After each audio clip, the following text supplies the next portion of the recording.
días o buenas noches o incluso buenas madrugadas, porque en realidad esto no es un directo y lo podéis ver en cualquier momento. De hecho, hasta lo podéis ver por tomas y por partes, si os aburre mucho. Pero para eso estamos aquí, para intentar pasar un buen rato y que tengamos una presentación de un libro muy amena, en este caso el libro La culpa de Beatriz Berrocal, y por eso pues tengo aquí a la autora. Beatriz, buenas tardes. Hola Olga, ¿qué tal? Bueno, pues aquí estamos, la verdad que estamos pasando una tarde agradable y yo, bueno, no sé la gente que nos está viendo, pero yo creo que va a ser una tarde muy entretenida viendo a ver de qué va este libro, porque yo, que lo he terminado de leer ayer mismo, me ha parecido una pasada. Eso es. Me alegro. Bueno, pues ahora ya podemos decir, después de estas presentaciones, que empieza oficialmente, redoble de tambores, por favor, la presentación de La culpa. Aplausos, por favor. No, perdonad, que no tenemos aplausos enlatados. Bueno, vamos a empezar por la primera pregunta, ¿no? ¿Qué es la culpa? Bueno, pues La culpa es una novela inspirada, el título sobre todo, en un sentimiento, en una sensación que a veces tenemos las personas cuando ha ocurrido algo de lo que nos sentimos responsables, y sobre todo lo que más me llama la atención, que a veces ese sentimiento, esa sensación también está cuando no teníamos por qué sentirnos responsables y sin embargo nos sentimos culpables. Bueno, entonces podemos decir que es un libro de sentimientos, un poquitito, pero también es un libro que va de caza, que va de política, que va de relaciones familiares, de relaciones amorosas. Entonces, ¿por qué hemos elegido el título de La culpa o por qué has elegido el título de La culpa y no otro título que pueda englobar todos esos otros aspectos que trata el libro? Pues es verdad lo que dices, toca muchos palos, toca muchas situaciones y muchas relaciones de distintos tipos. Pero es que en diversas situaciones de la vida y en diversos ámbitos, tanto familiar como laboral o profesional, se puede dar el caso de que se sienta uno culpable, o incluso el caso en el que, como bien lo sabes porque has leído el libro, gente que debería de sentirse culpable no lo siente. Entonces me llamó la atención porque era algo común en todos los aspectos que toca el libro y por eso me gustó. Podemos decir que esa parte emocional es un poco lo que envuelve todo el libro, todas las tramas que tiene el libro. Bueno, yo creo que para entender la novela hay un poco que distinguir a los distintos grupos de personajes. No sé si nos lo quieres comentar un poquitito de los grupos o cómo funciona o... Sí, lo comentamos. A ver, hay distintas tramas, digamos. Hay una trama, un grupo familiar, donde suceden una serie de cosas y hay varios personajes que hilan después un grupo con otro. Está el grupo digamos, laboral, de toda la gente que compone el ayuntamiento, y luego está también el grupo de caza. Hay un grupo, una asociación de cazadores, que es el grupo Covarrubias, formado por otra parte de los personajes, y varios personajes están enlazando esos grupos, enlazando esas tramas, de modo que se forme pues toda la parte coral de la novela, de todo lo que los personajes y las distintas personas que son las que dan lugar a las cosas que van sucediendo y que van pasando. Bueno, yo eso, como soy muy minuciosa y me gusta ir mucho al detalle, sí que pues iba un poco a preguntarte precisamente por esos personajes que al final son los que dan vida al libro, ¿no? La trama está muy bien, pero los personajes están, vamos, dan esa forma. Entonces, si te parece, vamos a empezar por esa trama familiar que nos dices que están por los personajes principales de la familia, podemos decir que son Elena y su marido Bolaños, que tienen dos niños, Dos niños ya, uno ya está crecido. Uno ya está crecido, ¿no? Y luego, pues, bueno, una niña más pequeñita, y este hombre, Alberto Bolaños, es el que hila con el ayuntamiento, que tiene pues por ahí, suenan nombres como Albuena, Pou, Gamazo, bueno, van sonando por ahí nombres que aparte de estar en el ayuntamiento, se van de cacería juntos, ¿no? Eso es lo que podemos decir. Sí. Y luego por el otro de la familia contamos con Elena, que tiene a su hermana, su compañera tiene una farmacia, y Eso tienen es. por ahí otra trama con también el hijo, que tiene un profesor de filosofía. Vamos, que por aquí hay personajes para aburrir, ¿verdad? Entonces, ¿qué te parece si yo de todos estos personajes, para que la gente que pueda ver la novela, bueno, pues si nos puedes ir diciendo un poquitito de cada uno, ¿no? Vale. Con, por ejemplo, definirlos con una palabra. Yo voy a empezar con, tengo que decir, mi personaje favorito, A ver. que es Adriana. Ah, ¿es tu personaje favorito? Es mi personaje favorito. Bueno, más o menos. Adriana, ¿qué podemos decir de ella? ¿Con qué palabra la definiríamos? Hombre, es difícil definirla con una palabra, ¿eh? Pero yo diría comodidad. Y bueno, su hermana Elena, que es casi la protagonista, podríamos decir. Es mi favorita. Elena es mi favorita. Pues yo la definiría verdad. Y su marido, Bolaños. Miedo. Seguimos con ese compañero inseparable Balbuena. Falsedad. Total, ¿no? Total. Por ahí tenemos alguno más, Jorge Artigues. ¿Cómo lo definiríamos a Jorge Artigues? Inocencia. Inocencia total, claro. Yo un personaje que a mí también tengo que decirlo, me gusta mucho, Asunción Portillo. A mí me encanta. Asunción Portillo yo la definiría con 2. Tiempo perdido. Y para ir acabando, ¿qué te parece David? Ese profesor de filosofía. David es el amor. El amor. Que dice que es Elena, pero yo creo que su favorito es David, ¿eh? No sé, ahí. Bueno, aquí hemos dicho muchas palabras, hemos dicho muchas cosas, pero vamos un poquitito a movernos un poquitito más y vamos a suponernos que mañana te dicen, mira Beatriz, que vamos a hacer una película del libro, vamos a hacer una película y tenemos a estos personajes por aquí. Tenemos a un montón de personajes, tenemos a estos actores, perdón, no personajes, a estos actores, y tienes que decidir cuál de estos actores hace cada uno de tus personajes. Me va a costar porque es que mis personajes ya tienen actores. Bueno, claro. Yo ya les he puesto cara. Eso te iba a decir, que ¿cómo formas tú a ese personaje? ¿Cómo es ese proceso en el que creas tú a cada personaje? Yo para esta novela me ocurren mucho los personajes y para describirlos, para que a mí me resulte más cómodo describirlos, les pongo cara. A veces es cara de alguien que conozco, de alguien de mi familia, de alguien del trabajo, y muchas veces son actores que conozco y que me cuadrarían perfectamente para ese papel.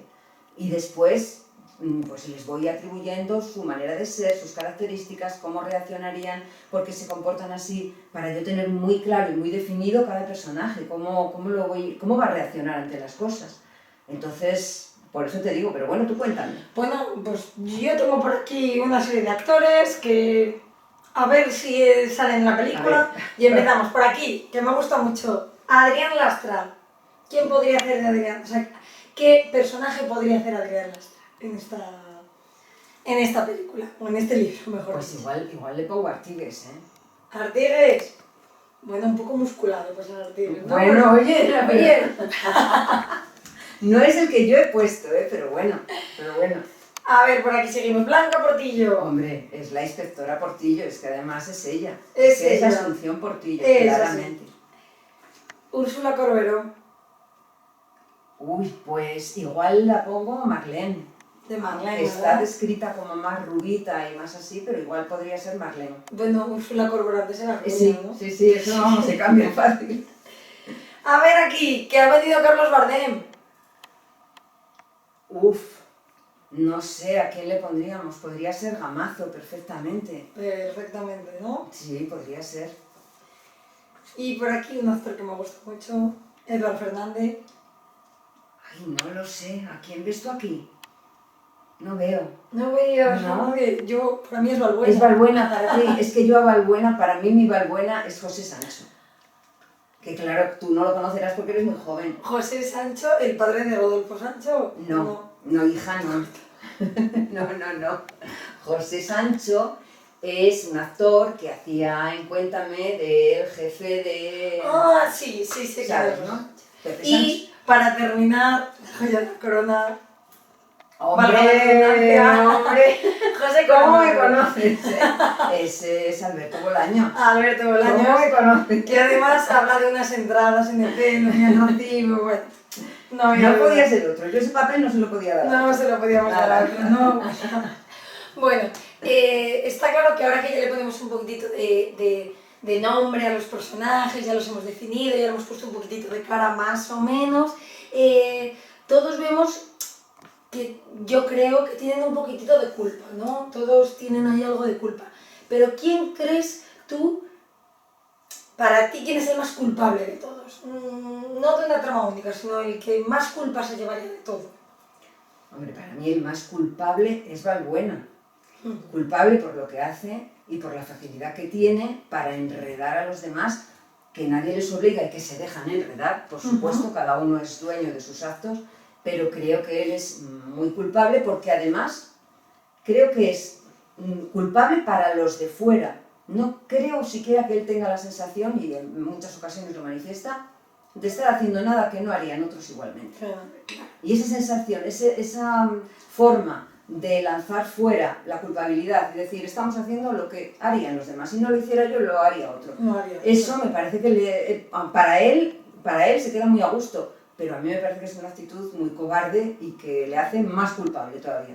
Sí es cierto que esa sensación de, bueno, esto lo hace cualquiera, esto Claro. se lo he venido yo, ya lo hacían los de antes, es algo que se impregna un poquitito prácticamente por todos y, bueno, como a mí no me salpica, como yo creo que especialmente en las cacerías esa sensación se ve mucho, pero también lo vemos yo creo que en todas las... Sí, en muchas escenas es de una vídeo. actitud para quedarte tú cómodo y decir, bueno, ¿qué más? Esto ya lo han hecho otros, lo van a hacer los siguientes.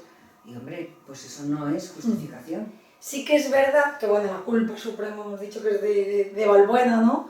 Pero sí que es verdad que el derecho romano, que yo me he documentado para esto, claro, habla de 3 tipos de culpa, ¿no? Habla de una primera culpa que es una culpa, la culpa lata, que es la culpa fuerte, una culpa así, que es una negligencia excesiva. Luego habla ahí de una culpa leve, que es una pequeña diligencia, que se hace, bueno, pues por pequeños errores. Y luego habla ya de la culpa levísima, que bueno, que es algo que haces mal, pero casi un poco sin querer, que luego te sientes culpable, que eres culpable de eso, pero sin querer. ¿Podrías decirnos 3 personajes o 3 momentos del libro que correspondan con cada una de las culpas? Por ejemplo, empezamos con la culpa grave, culpa lata. Yo la culpa grave, aparte de Balbuena, que ya hemos dicho, pues también se la pondría a Bolaños. Porque sí. Todo esto es un spoiler, ¿eh? No son spoilers. Se ha dejado enredar, pero oye, nadie le ha obligado y es una persona adulta. Podría perfectamente haberse apartado de ahí. ¿Y la culpa leve? ¿La levísima? No, la leve. La intermedia. Eso sí, que bueno, has hecho algo mal, pero ha sido algo puntual, algo... Hombre, pues aunque, a ver, como son distintas tramas, dentro de la trama familiar, la culpa leve, aunque es mi favorita, Elena, creo que también tiene su parte de culpa. Y la culpa levísima, esa que has hecho casi sin querer, sin intentar hacer daño a nadie y al final, o sin querer hacer nada y tienes la culpa al final. Esa tan inocente así, tan de buena intención, igual se la ponemos a Artigues. Es muy inocente, muy buenazo, pero bueno, igual también podía haber tenido otra actitud. Yo particularmente pensaba en esta culpa, en David, porque... Pero es que no... Bueno, leed el libro y lo entenderéis todo. Bueno, precisamente con estos personajes yo creo que se entienden mucho más porque cada uno va contando un capítulo del libro, ¿no? Es verdad que los personajes principales cuentan más, Elena, se puede decir, ¿no? Esto no... Sí. Elena cuenta más del libro y hay otros personajes pues, que hacen un capítulo, 2. Sí. ¿Esta técnica narrativa es más fácil o es más complicada? Para el escritor es Para más el escritor, cómoda. claro. Para el escritor es mucho más cómoda. Porque cuando estás escribiendo al final lo que estás haciendo es colocarte en el lugar de cada personaje. Es como, yo creo, un poco como lo que tiene que hacer un actor. documentarse y creerse lo que está haciendo. Y yo creo que el escritor tiene que hacer un poco lo mismo, o la escritora en este caso. Si ya te has documentado, sabes cómo va a ser ese personaje, en ese momento asumir su papel. Y si tú te lo estás creyendo, puede que el lector o la lectora lo vayan a creer igual. Entonces, es más fácil que yo me coloque en el papel de Elena o me coloque en el papel de Bolaños, en ese momento siento y soy ese personaje. Y entonces es mucho más fácil escribir que si hay un narrador que ya metes otro intermediario entre la autora, el personaje y el lector. Estás metiendo ya el narrador. Entonces, cuanto más separemos, más distancia hay. Y yo lo que quiero es que la historia sea muy cercana, que la esté contando el propio personaje al lector. Y nos olvidamos de lo demás. ¿Y sería más sencillo si fuese un único personaje que contase toda la novela? ¿O? Claro, pero te quita mucho margen de acción, porque de esta manera hay personajes que saben unas cosas que no saben otros. Y entonces, este puede hablar de ese tema, pero si es una única persona la que está contando la novela en primera persona, tiene la información suya, no tiene la de los demás. Entonces te limita mucho. Claro. A mí me resulta muy cómodo escribir así. Aparte de que yo no sé, al lector creo que también le aporta más información de cómo es cada personaje. No sé, a mí cuando leo, porque uno al final escribe un poco lo que le gusta o lo que le gustaría leer. Y yo cuando leo me gusta que los personajes estén muy cerca de mí y me cuenten cada uno lo que opinan. A mí particularmente lo que me pasaba era ahí. A ver en qué capítulo sale este ahí y a ver qué capítulo narra este otro. Y sobre todo pensaba qué parte o qué suceso iría a contar cada personaje. Entonces, sí me ha gustado eso. A mí, personalmente... Claro, date cuenta, por ejemplo, si la novela la contase con toda, al completo, Elena, Elena no ha ido a ninguna cacería. Todo lo de las monterías y las cacerías no podría estar ahí. Claro. Precisamente esa era la siguiente pregunta que decíamos que, bueno, que el libro versa tiene muchos subtramas y muchos temas. Y una de ellas... me parece un elemento muy importante es las escenas de caza. Según lees el libro parece que conoces perfectamente todo el mundo de las cacerías, de las monterías, de todo eso. ¿Eres fan de eso? Yo empecé la novela siendo totalmente detractora de la caza, lo tengo que decir. Pero, bueno, mi cuñado Pedro me sugirió que escribiese una novela en ese mundo porque tiene muchos intríngulis de los que podría sacar un gran contenido para una novela. Él me animó y me dio una serie de apuntes y de notas que las utilicé y a partir de ahí lo que fui es documentándome. Pues viendo muchos documentales de Jara y Sedal, leyendo mucho, viendo muchos vídeos. Gracias a Dios hoy tenemos las nuevas tecnologías que nos acercan muchísimo a las cosas y que nos explican muy bien, casi te permite como estar allí. Y eso es lo que he hecho. Y he procurado documentar lo mejor posible. Eso pues lo tendrá que decir la gente que le gusta la caza y que lo vive, si está bien descrito o no. Pero yo he procurado hacerlo lo mejor posible. Yo desde mi desconocimiento del mundo de la caza tengo que decir que sí me ha quedado muy claro, pero bueno. Y yo apunto que he descubierto muchas cosas del mundo de la caza que yo no sabía. Y he descubierto que los verdaderos aficionados, porque lo mismo en la novela que fuera de ella, hay gente que va a las cacerías por distintos motivos y por distintos intereses, pero el verdadero aficionado lo vive de una manera y le pone una pasión que he llegado un poco a comprenderlo. Y he llegado a tener la idea de que ir a cazar no es, como yo pensaba, salir y pegar tiros a todo lo que se mueve. Hay caza controlada, hay especies que se pueden cazar con un número determinado y entonces comprendo mejor las cosas. Bueno, todo lo que se conoce un poco se comprende un poco más, claro. Está claro, esta pregunta es consecuencia de esto, ¿no? Y casi ya la podría responder, pero es obligatorio preguntarla. ¿Alguien que no le guste la caza puede leer el libro o puede disfrutar del libro? Totalmente, porque está tratado con muchísimo cuidado. Yo he tratado ese tema primero con respeto hacia todo el que le gusta y después con respeto también hacia el que no le gusta. No he puesto escenas sangrientas y no he puesto, o sea, está descrito de una manera creo que bastante delicada, para no herir sensibilidades y para no hacer daño a nadie. Se describe el ambiente, se describen conversaciones, cacerías, las comidas, las poscomidas, los negocios que se pueden hacer, en este caso, que es una novela ficticia, pero no ofende ni creo que tenga que molestar a nadie, le guste o no le guste. Decíamos que, bueno, que esta novela tiene mucha parte de caza, pero también tiene parte de filosofía y mucho de política también. Entonces, con todo esto, cuando se lee cada capítulo, se empieza con una frase de un filósofo. ¿Por qué empezar el capítulo con una frase de un filósofo y no con la de un cazador o la de un político? Porque tenemos de políticos muchas que podríamos poner, ¿verdad? Pues mira, la filosofía juega un papel importante también en la novela. Uno de los protagonistas es profesor de filosofía, otro está haciendo una tesis sobre la filosofía, y leer un poco y investigar un poco sobre este tema también me aportó, claro, no hay como documentarse para descubrir cosas que desconocíamos, me aportó algo muy importante y me parece que a veces yo no lo valoraba así. Los filósofos, la mayoría de ellos, me estoy refiriendo a los clásicos sobre todo, tenían unas frases y unas determinaciones que hace miles de años y que pueden estar vigentes hoy perfectamente.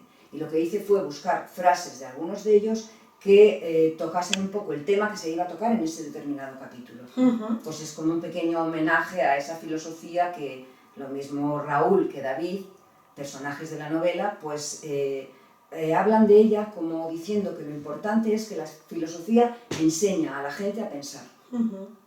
Sí, comparto la idea y creo que tenía que ser muy difícil ir buscando frase por frase para para que se relacione con cada capítulo. De hecho, yo como lectora, cuando empezaba el capítulo, leía la frase y cuando lo terminaba, volvía otra vez a esa frase y decía, pues sí, efectivamente es la frase exacta. Pero entiendo que para esto te has tenido que documentar mucho, leer muchas frases. Y bueno, esto ya está tomando unos matices muy serios y esto no puede ser serio porque he venido yo a presentarlo. Así que, para ponerte a prueba toda esa documentación que has hecho, yo me he traído aquí unas frases de filósofos o no, y me tienes que decir si es de un filósofo o no es un filósofo el que ha dicho la frase. La facilidad que te pongo cuál va a ser, pues que te voy a dar 4 opciones. Entonces, bueno, pues te va a resultar yo creo que un poquitito más fácil. Pero he venido aquí a hablar de mi libro. Bueno, ya sí, pero... me das miedo, ¿eh? Pero es que la presentadora... es la que manda. Aquí no, si querías algo serio... No haber llamado a Olga, es que es así.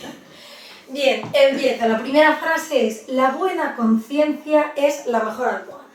Y te digo las 4 posibles opciones. Opción 1, Pedro Almodóvar. Opción 2, La Bella Durmiente. Opción 3, Sócrates. O la cuarta opción, San Agustín. Ostras, Olga. Dime cuál era la primera. Pedro Almodóvar, La Bella Durmiente, Sócrates o San Agustín. Pues yo me decanto por un filósofo, ¿eh? La Bella Durmiente, seguramente que en la almohada estaba súper a gusto. Almodóvar no le quito yo su mérito, pero yo me decanto por igual San Agustín. Era de Sócrates. Bueno, no pasa nada, pero iban bien los tiros, ¿eh? Iban bien los tiros. Bueno, y ahora ya vamos a la siguiente. Venga, que esta seguro que la hacemos. Venga. Voy. No temas fallar. No es fallar, sino apuntar muy bajo el error. Con grandes aspiraciones es glorioso incluso fallar. Opción 1, Cristina Fallarás. Opción 2, Aristóteles. Opción 3, Guillermo de Ockham. U opción 4, Bruce Lee. Yo creo que es el segundo, el filósofo. De verdad, ni una. ¡Bruce Lee! Es que Bruce Lee le tengo poco tratado, yo a este hombre. Bueno, no pasa nada, no pasa nada. Claro, él quería acertar porque sacudía, pero es que no. Venga, pasamos a la tercera, ¿vale? Estoy ganando el apartamento, ¿eh? Oye, pero lo bien que nos lo estamos pasando. Sí. Que son preguntas, son frases verdaderamente complicadas y están muy documentadas en Wikipedia, pues fuente fiable 100%. Entonces, continuamos. Muchas personas gastan dinero que no han ganado para comprar cosas que no quieren, para impresionar a personas que no les agradan. Opción 1, Gandhi. Opción 2, Pablo Coelho. Opción 3, Will Smith. Opción 4, Ortega y Gasset. La veo de Pablo Coelho. Bueno, de verdad. Efectivamente, has fallado. Will Smith, según dice internet, 100% fiable, la primera página en Google, es frase de Will Smith. Eso no es de Will Smith, hombre, ni hablar, se lo ha copiado a Pablo Coelho. Se lo ha copiado a Pablo Coelho. Y vamos a la última frase, que es mi favorita. Verás. De verdad, te va a ser complicado, ¿eh? A ver, te temo. Cuanto peor, mejor para todos, y cuanto peor para todos, mejor para mí, el suyo beneficio político. Primera opción, Mariano Rajoy. Segunda opción, Marx. Tercero, Epicurio. Y cuarta opción, Tomás de Aquino. Me lo pones muy difícil, ¿eh? Es muy complicada. Es muy complicada, pero yo optaría... No puedo coger el comodín de la llamada, ¿no? Creo que no, y además a estas alturas ya... Bueno, anda, se lo vamos a adjudicar a Rajoy, venga. Lo siento mucho, pero has acertado muy bien. Bueno, después de este ratín así un poquitito de distensión, este momento de distensión, por lo menos para mí, tengo que decir que, ya que a Will Smith ya le hemos otorgado ser filósofo, yo tengo que decir que hay un personaje que también, aunque inicialmente no está tan relacionado con la filosofía como es David o Raúl, que sí que lo están, yo creo que Elena también va siendo como más filosófica a lo largo de la novela, ¿no? Se va contagiando. Sí, ¿no? Cuéntanos, ¿quién es Elena? ¿No? Bueno, ¿crees que el feminismo a lo mejor ha llegado un poco tarde a su vida o no sé? Yo creo que el feminismo nunca llega tarde. Nunca llega tarde. Sí es verdad que hay personas que lo entienden o lo comprenden o lo descubren antes y personas que lo comprendemos o lo descubrimos, entre las cuales me incluyo, más tarde. Y Elena tal vez es una de ellas. ¿Por qué? Pues porque culturalmente se nos ha enseñado otras cosas, que lo normal era que la mujer se ocupara de la casa y de los hijos, que el peso de la economía o del trabajo lo llevaba el hombre. Entonces todas esas cosas que te están enseñando, que las has vivido desde muy pequeña, las tienes inculcadas y te parece normal que tú hagas eso. Entonces descubres que no tiene por qué ser así, como le ha pasado a Elena, que a veces se siente invisible, que a veces su marido le recuerda que todo el peso de todo lo que tienen y de toda su economía y su posición social, que para él es importantísima, se lo deben a él. Y ella se siente invisible porque es una mujer que lleva toda la vida trabajando, que tiene un negocio, que también habrá contribuido, obviamente, a que esa familia y esa casa salga adelante, y entonces empieza a decir qué pasa aquí y por qué a mí no se me reconoce mi sitio, por qué soy yo tan invisible. Y a lo mejor tarde no, a lo mejor más tarde que otras personas, pero se da cuenta de que no está encadenada, de que no tiene por qué seguir así y de que ella también reclama su visibilidad y reclama sus sentimientos y su parte de felicidad que también le corresponde. ¿Crees que a lo mejor esa visión cultural que dices de cuidar de la casa, de sus hijos, también hay que decir que ella trabaja, o sea, que ella tiene su vida además profesional desarrollada? ¿Crees que a lo mejor esa parte tan cultural que tiene de cuidar la casa de los hijos le hace un poco sobreprotectora, como muy encima de los niños, o no? ¿O crees que...? Es que eso te lo dan con el carnet de madre, eso ya va ahí, ya te lo dan. La sobreprotección va ahí. Yo creo que todas las madres nos consideramos que no somos sobreprotectoras. Creo que todas lo pensamos. Desde fuera, pues seguramente cualquiera que nos vea concebirá que sí, que lo somos. Pues igual ella también lo era con sus hijos. Aunque no lo quieras, es que a veces resulta un poco inevitable soltar las amarras para que emprendan el vuelo. Pero bueno, ya te digo que eso va con el carnet de madre, ¿eh? Como bien he oído decir muchas veces, y ahora mismo no sé de quién, ¿no? De yo fui muy buena madre hasta que tuve hijos. Pues a lo mejor lo que puede pasar un poquitito a ella.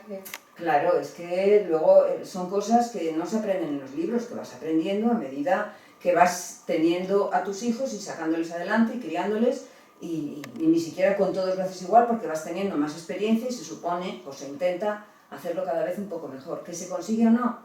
Pues bueno, está ahí. Está claro que Elena, bueno, pues se ve a lo largo del libro que ella es madre, el rol de madre es un peso muy importante. Pero también vemos otros roles en Elena que, bueno, pues que a lo mejor le hacen pagar un precio un poco alto, ¿no? ¿Crees que otras veces o en otras ocasiones o que había antepuesto sus deseos o tiene que anteponer sus deseos para conseguir lo que ella quiere? Yo creo que es la primera vez que ella se ve en la tesitura de sigo con la vida que llevaba, que me daba unas cosas que me gustaban y otras que no, o cambio radicalmente para hacer lo que de verdad quiero en este momento. Es la primera vez que se ve ante una decisión tan trascendental y que se enfrenta a ella y tiene que decidir si paga ese precio o no lo paga. Yo entiendo que ahí se puede generar un poco de debate también en los lectores y las lectoras, porque unos dirían, pues yo creo que debe de renunciar a lo que ella quiere a favor de su familia, y otros dirían, oye, pues ella ya tiene edad y ya ha vivido para saber efectivamente si le merece la pena pagar ese precio. Como pista te digo que mi madre me ha dicho, esta señora tiene un marido y una familia, ¿eh? A ver, ahí lo dejo. Bueno, no vamos a seguir porque al final hacemos spoiler y no queremos. A lo largo del libro ha habido una cosa que a mí me ha gustado mucho, que va viendo como pistas musicales, ¿no? Va sonando música, y además de todo tipo, porque suena Coldplay, suena Bach, de todo, ¿no? Entonces, bueno, yo he echado de menos algunas canciones. Yo algunas canciones, según escuchaba, según leía el libro, decía, esta canción viene aquí de sobra. Entonces yo he pensado en traer esa música, ¿no? Si mamá mandaba la montaña va mamá. Entonces yo he traído aquí una música y tú pues me lo puedes relacionar, si no con alguna escena, a lo mejor con algún personaje o con algún momento del libro, ¿no? Entonces, bueno, espero que se escuche, tengo aquí la música preparada, espero que se escuche y empiezo, bueno, pues con la madre de todas las canciones. A ver si se escucha, ¿vale? Vale. A ver, un momentito, cosas del directo, ¿eh? Va.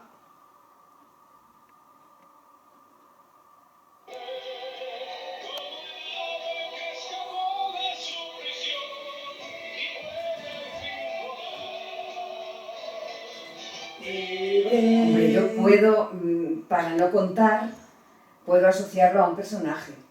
Yo esa canción se la daría a Elena. A Elena, pues que no tiene por qué ser tampoco que vaya a pasar o no, sino que se la pero bueno, yo esa canción trae a mi mente a Elena.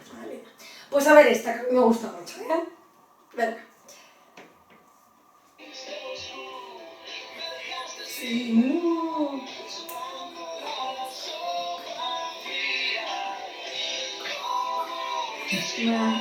Pues esa para mí tiene el nombre de Alberto Bolaño.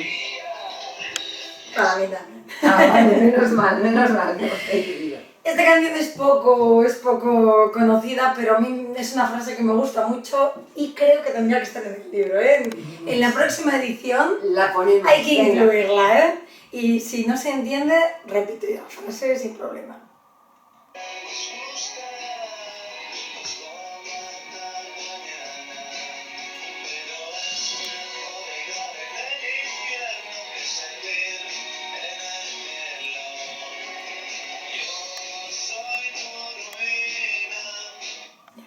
Yo quería decir que todo lo que nos gusta nos va a matar mañana, pero es mejor reinar en el infierno que servir en el cielo. Yo se la daría a David. A David, no, hombre. Claro. Y la última, que esta tenemos que bailarla, ¿eh? O sea, esta yo me quedo las manos libres para bailarla. Me da miedo. Que no te dé ninguna.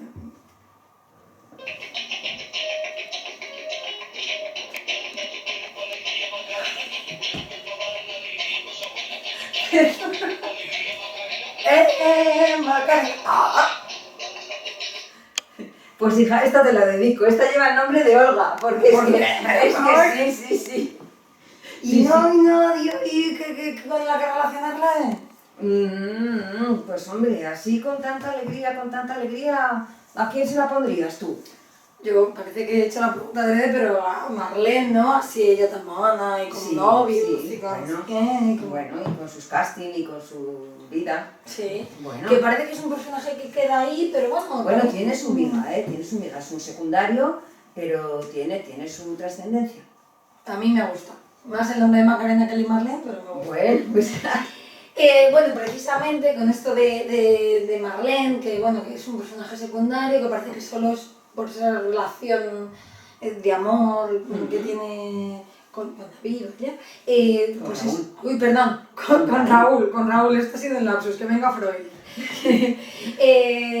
Decíamos que bueno, que esto es el peso que lleva en el libro Marlene es el tema de las relaciones personales, que en el libro son muy importantes. Entonces, estas relaciones personales que hay en el libro, esas relaciones amorosas, esas escenas un poco subidas de tono, son fáciles de describir como tú, de escribir como escritora, son sencillas, te cuestan. Bueno, forman parte de la vida, al fin y al cabo, si quieres describir una relación entre personas, pues las escenas de amor o las escenas de sexo forman parte de la vida.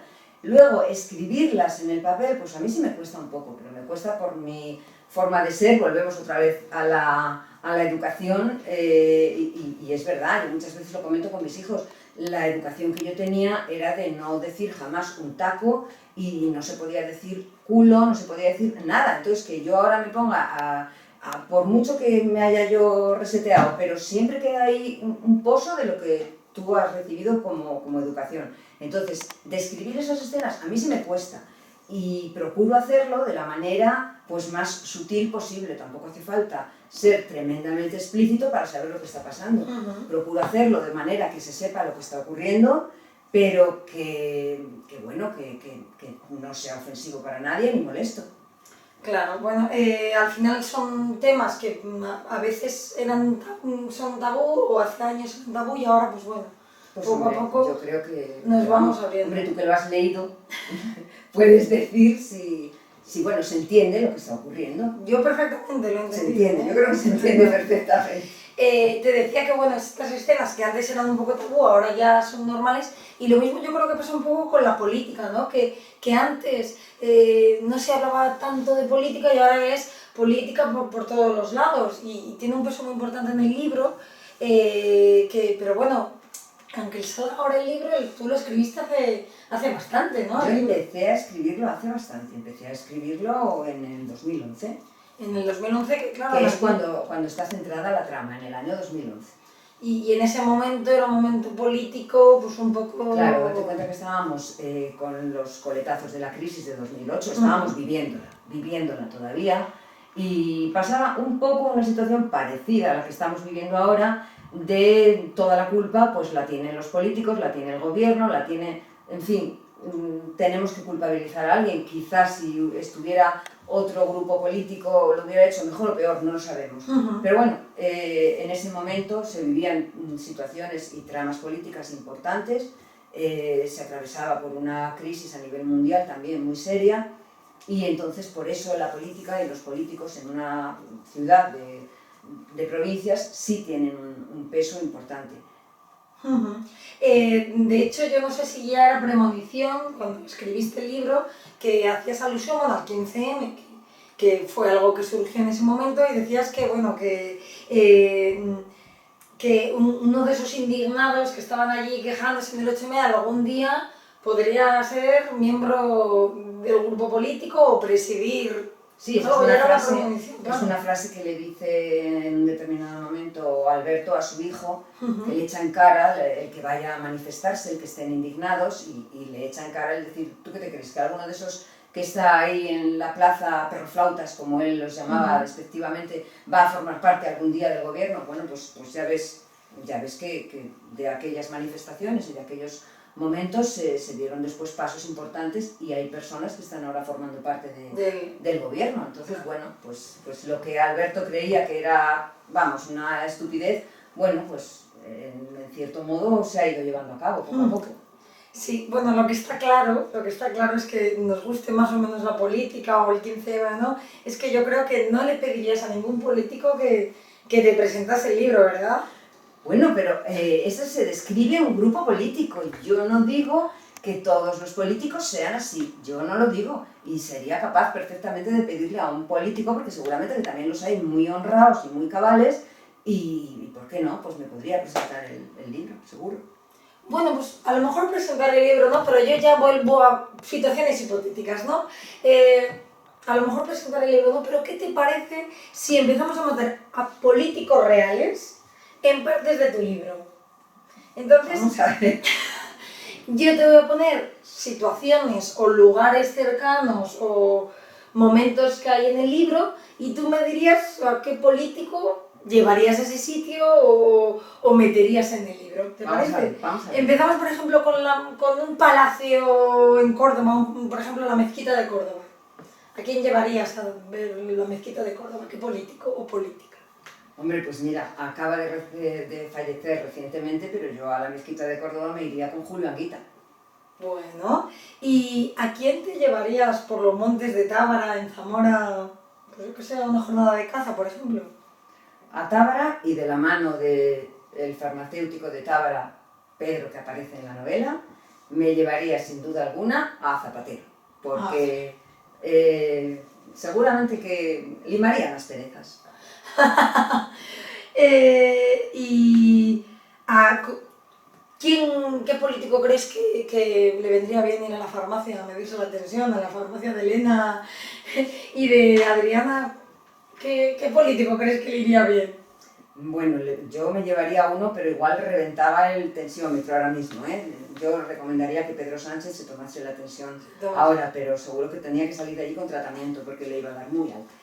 Y yo a más de uno me lo llevaría aquí, pero ¿quién pasaría por las manos de Tomás? Tomás tiene un centro, bueno, de estética, sí, tiene un centro de estética, es cirujano estético. Es cirujano estético. Entonces, ¿quién pasaría por las manos de Tomás? ¿Qué político o política pasaría por las manos de Tomás? Hombre, es que ahora, a ver, pues alguno que necesite hacerse ahí algún lifting, alguna cosa. Y quiero que vaya un hombre, además. No quiero que vaya una mujer, quiero que vaya un hombre, que los hombres también los otros se hacen arreglitos y se hacen cosas. Lo que pasa es que tenemos ahora mismo un plantel de políticos como muy jóvenes. No sé a quién llevaría, ¿eh? No sé. Bueno, muy jóvenes, también estaba Yenglán, ¿no? Que lo he visto yo varias veces. Pues igual me llevaría alguno de Castilla y León, a lo mejor. A Egea, alguno de estos. De Castilla-La Mancha, por ahí hay algunos cuantos presidentes que podrían dar una vueltina, ¿eh? Bueno, vamos a dejarlo, no vaya a ser que haya por aquí que algún político lo escuche y ya bastante. Vamos a ir ahora por otras lindes. Bueno, la historia sucede, si es verdad que hay lugares de cacería y van a distintos sitios, pero principalmente ocurre en una ciudad que se llama Benasanta. Que bueno, según hablan en el libro, está empezando el otoño y ya llegan al invierno, al final del libro, dicen que hay frío, que hay nieve. ¿Dónde está Benasanta exactamente? ¿O pues, qué ciudad es Benasanta? Bueno, Benasanta como tal no existe. Yo la sitúo en la zona centro-norte de España, pero no existe como tal. Sí, es verdad que se dice que hace frío, pero bueno, porque es la zona que yo conozco mejor. Como tal, no existe. Y no puede parecer a León ni nada parecido. Nada, cualquier parecido con la realidad es pura coincidencia. Puede parecerse en algunos matices de número de habitantes, pero nada más. Nada más. Y en el frío y la nieve. Y en el frío y la nieve, eso sí. Pero bueno, que León tiene muchas más cosas que frío y nieve. En Benasanta, bueno, y en muchos más sitios del libro, pero en Benasanta yo puedo decir que Están los 7 pecados capitales, excepto la pereza, están todos los pecados capitales. Pero también, además de pecados capitales, es que hay delitos. O sea, quiero decir, hay delitos. ¿Hay algún delito en el libro que no se haya tocado? Porque yo creo que están todos. Hombre, la verdad es que eran muy pecadores, ¿eh? Pena Santa, son muy pecadores. Pues no sé, fíjate, es que hay especulación, hay cohecho, hay malversación. Bueno, la verdad es que no sé, es que te iba a decir, no se ha matado a nadie, pero hay alguna cosilla que tienen que descubrir los lectores y lectoras también. Hemos tocado muchas cosas, ¿eh? Pero para eso están, además de Asunción Portillo, también están por ahí Martín y Casado, que bueno, son 2 personajes que bueno, merecen casi una historia aparte, ¿no? O sea, tienen ahí su propia parte del libro que está muy interesante. A mí me gustan mucho. La Sargento Martín y el Cabo Casado, a mí me parece que aportan un poquito de simpatía en una trama que en ese momento, cuando ellos aparecen además, adquiere una cierta dureza, y creo que ellos aportan un toque de simpatía y de dulzura para suavizar eso. Son una pareja de la Guardia Civil y sin dejar de ser profesionales, pues bueno, investigan de una manera un tanto peculiar. Y sí que es verdad que a mí me pareció también que daba para continuar, y de hecho yo ya tengo escrita otra novela en la que ellos 2 investigan también otro suceso que ocurre. Oye, pues otra novela que nos apuntaremos para hacer la presentación. Precisamente eso te iba a preguntar, que si habías pensado en hacer algún spin-off, que se llama ahora, de algún personaje, o de, además de Casado y Martín que me dices, algún otro personaje que merezca hacer un spin-off o segunda parte del libro. Ay, yo creo que no, que los únicos que a mí me parece que se pueden sacar de ahí y llevar a otro sitio son ellos 2. Los demás los he dejado cerrados y me costó tanto cerrarlo porque aunque el libro lo empecé a escribir en 2011, estuvo parado años, estuvo parado mucho tiempo. Por el medio surgieron otros libros y otras historias que fueron saliendo, y entonces estuvo parado hasta que hace 2 años ya me puse y lo terminé, porque tuve una baja laboral que me permitió tener mucho tiempo libre y lo dediqué a eso. Y de hecho, gracias a la novela, yo superé mejor la situación de baja laboral que estaba viviendo. A mí la escritura, lo mismo la escritura que la lectura, son las que siempre me rescatan de los momentos difíciles de la vida. Te implicas de tal manera en lo que estás haciendo y te metes de tal manera en la historia que te permite olvidar por ese rato, por esas horas, lo que está sucediendo alrededor o cómo es el momento de vida que tú atraviesas. Y yo me metí tanto en esta historia que el momento de cerrarla y de poner fin a cada personaje me costó mucho. Me quedé muy enganchada de algunos personajes y me costó mucho separarme de ellos, mucho.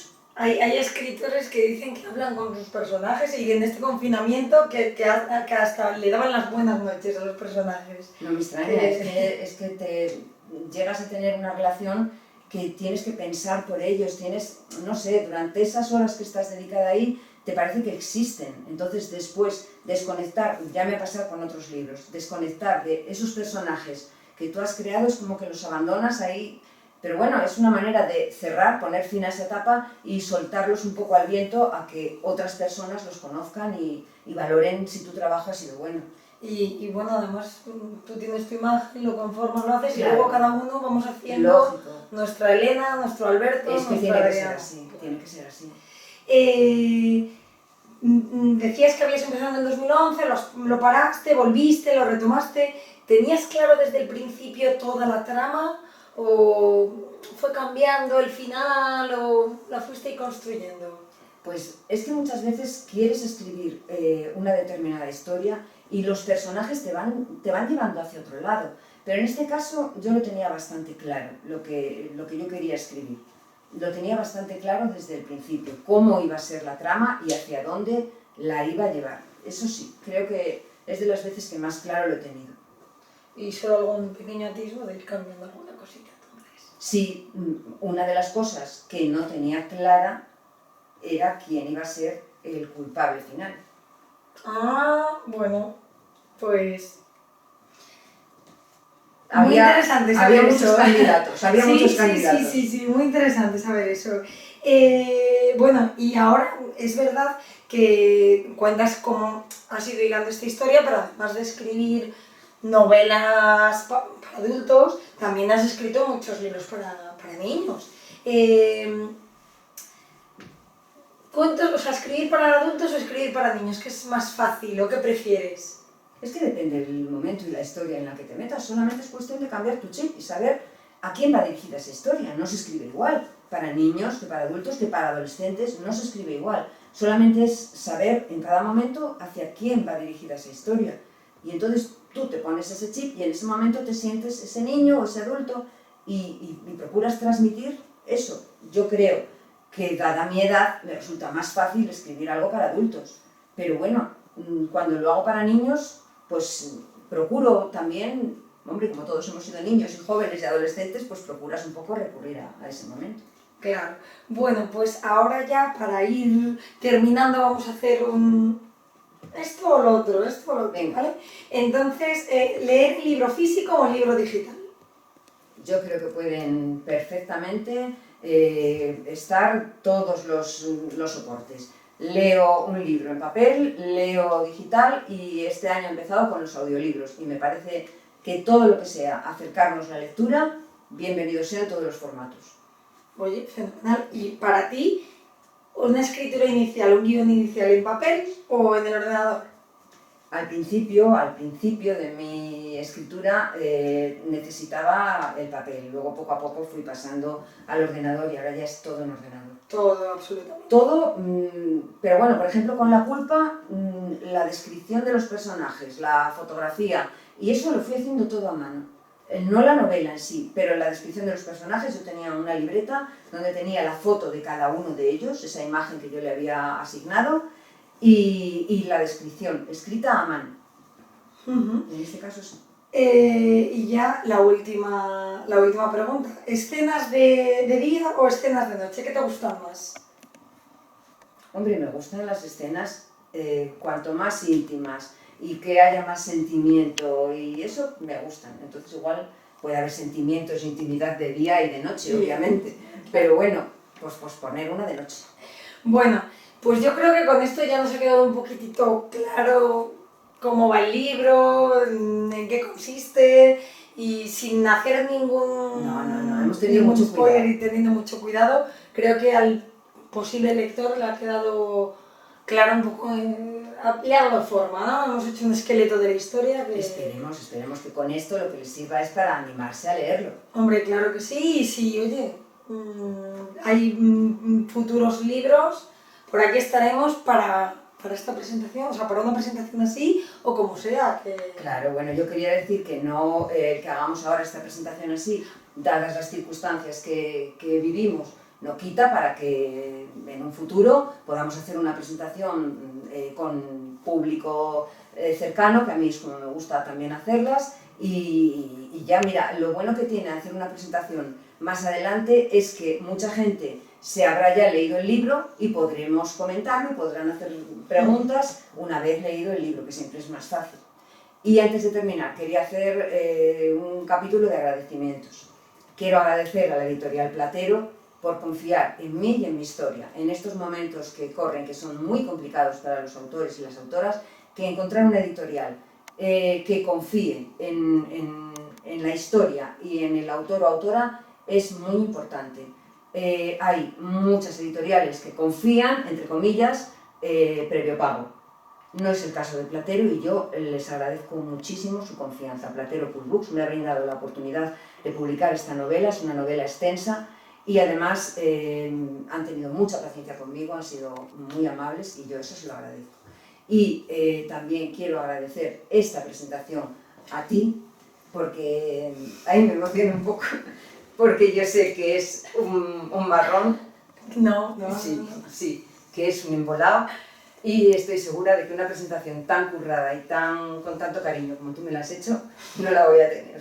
Bueno, nada, a mí me ha gustado mucho y yo te agradezco que hayas pensado en mí para la presentación y para hacer estas cosas que a mí todas las horas me gustan. Así que para esto, para lo que sea, nos vemos en la presentación física. Ahí estaremos. Y entre las letras del libro nos vemos. Venga, muchas gracias.